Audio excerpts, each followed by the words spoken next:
स्वागत आहे तुमचं सर्वांचं माझ्या अजून एका नवीन ब्लॉगमध्ये। तर चला आज मी तुम्हाला घेऊन जात आहे माझ्या कुलदेवीच्या दर्शनासाठी। तर कसा होतो हा ब्लॉग नक्की शेवटपर्यंत पहा। तर आमची कुलदेवी आहे कवठे येथील यमाई माता, परंतु जाता जाता निघोज गावामध्ये मळगंगा देवीचंही छान मंदिर आहे। तर तेथे दर्शनासाठी थांबलो आणि देवीसाठी जे ओटीचं सामान आहे ते घेतले। तर हे आहे मळगंगा देवस्थान निघोज। मळगंगा देवीचं छान मंदिर आहे दोन्ही बाजूला। या ठिकाणी एक मंदिर आहे आणि प्रॉपर निघोज गावामध्येही मंदिर आहे। तर जे आशिया खंडातील सर्वात मोठे रांजणखळगे ते आपल्याला या ठिकाणी बघायला मिळतात, ते मी पुढे व्हिडिओमध्ये दाखवेलच।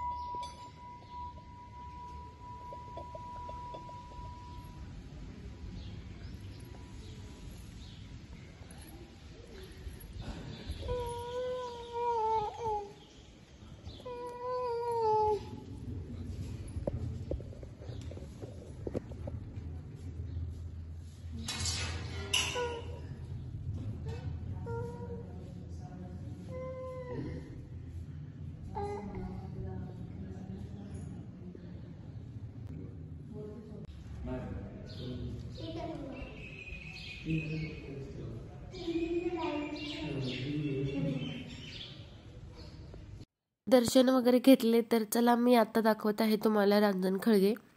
तर ही आहेत आशिया खंडातील सर्वात मोठे रांजणखळगे। हे आपल्याला या ठिकाणी बघायला मिळतात। बघू शकतात किती छान प्रकारे यांनी आकार हा घेतलेला आहे। तर आता खूप पाणी कमी आहे त्यामुळे हे पूर्ण दिसत आहेत।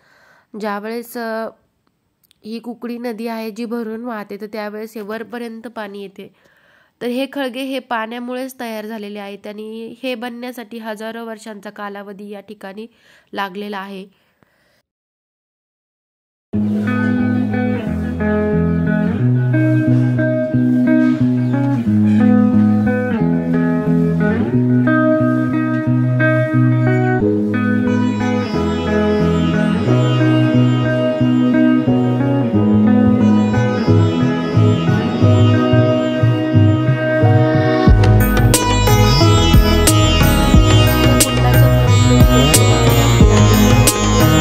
जाण्यासाठी आपल्याला हा झुलता पूल हा क्रॉस करून जावा लागतो। तर या पुलाच्या अलीकडे आहे अहिल्यानगर आणि पलीकडे आहे पुणे। तर दोन जिल्ह्यांना जोडणारा हा असा झुलता पूल आहे। तर हा क्रॉस करून आपल्याला पलीकडे जावं लागतं। तर ह्या पुलावरून पूर्णपणे रांजणखळगे आपल्याला हे क्लिअर दिसतात आणि खूप छान दृश्य या ठिकाणी आपल्याला बघायला मिळतंय। पुणे आणि अहिल्यानगर या दोन जिल्ह्यांच्या सीमेवरती हे कुंड देवताही असं म्हटलं जातं आणि हे रांजणखळगे आहेत। तर नक्की कधी जर ज्यावेळेस आपण अहिल्यानगरमध्ये याल किंवा पुण्यापासूनही 90 किलोमीटर अंतरावरच आहे, तर जर कधी याल तर नक्की या ठिकाणी भेट द्या। खूप छान असा निसर्गरम्य असं वातावरण या ठिकाणी आहे आणि हा जो चमत्कार आहे जो रांजणखळगे आहेत आशिया खंडातील सर्वात मोठे तेही आपल्याला बघायला मिळतील। अदू काय रे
आता इकडे पप्पा करायचं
दर्शन हे घेतलं आणि निघोज गावामध्ये एक मंदिर आहे तर त्या ठिकाणी आपण दर्शनासाठी जाणार आहोत.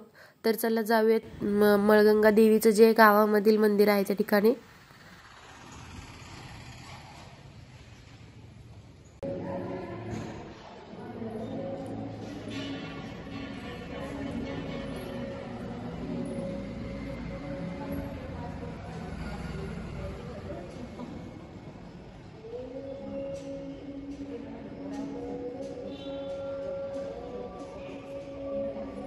तर मळगंगा देवीचे दर्शन तर झाले. तर यानंतर आम्ही जात आहोत आमच्या कुलदेवीला म्हणजेच कवठे येथील यमाई देवीच्या दर्शनासाठी. यमाई देवीसाठी ही मी प्रसाद आणि जे ओटीचे सामान आहे तर ते घेणार आहे आणि त्यानंतर आपण मंदिरात दर्शनासाठी जाणार आहोत.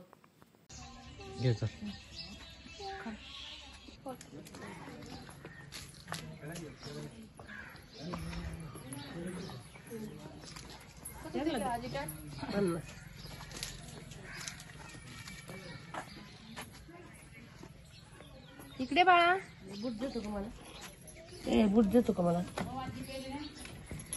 बूट दे ना मला.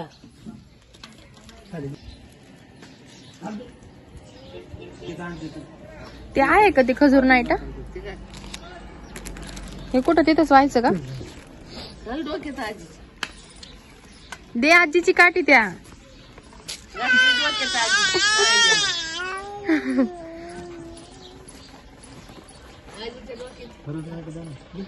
देवीसाठी ओटीचं सामान वगैरे घेतलं आणि अद्वैतची नेहमीप्रमाणे इथेही मस्ती चालू होती. त्या आजीच्या काठी वगैरे घेऊन तो फिरत होता.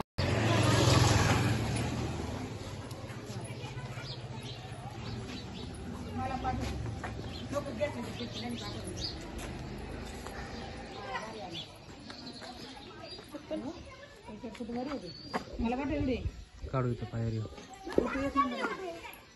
चला आधी.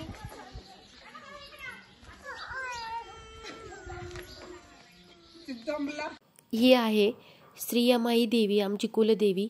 तर हे आहे एक मंदिर आणि देवीचं मूळ स्थान जे आहे ज्या ठिकाणी देवी प्रकट झालेली आहे तर याच्या पाठीमागे ते स्थान आहे तर तेही मी तुम्हाला दाखवणार आहे.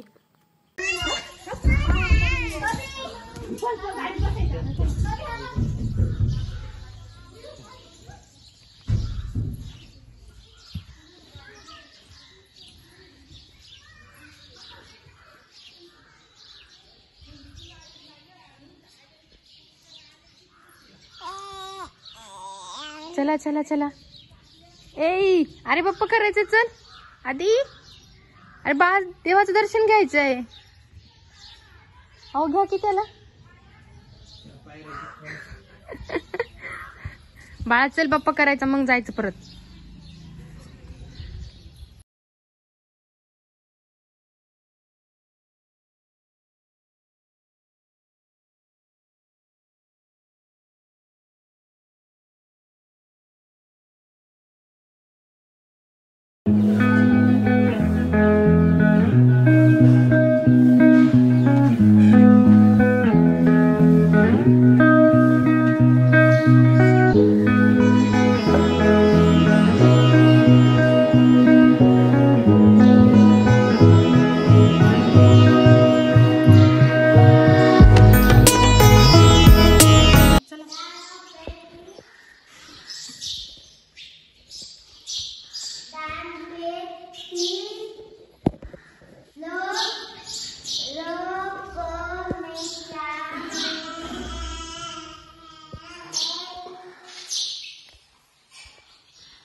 अहिल्याबाई मातेचं मूळ प्रकटस्थान या ठिकाणी देवी ही प्रकट झालेली आहे.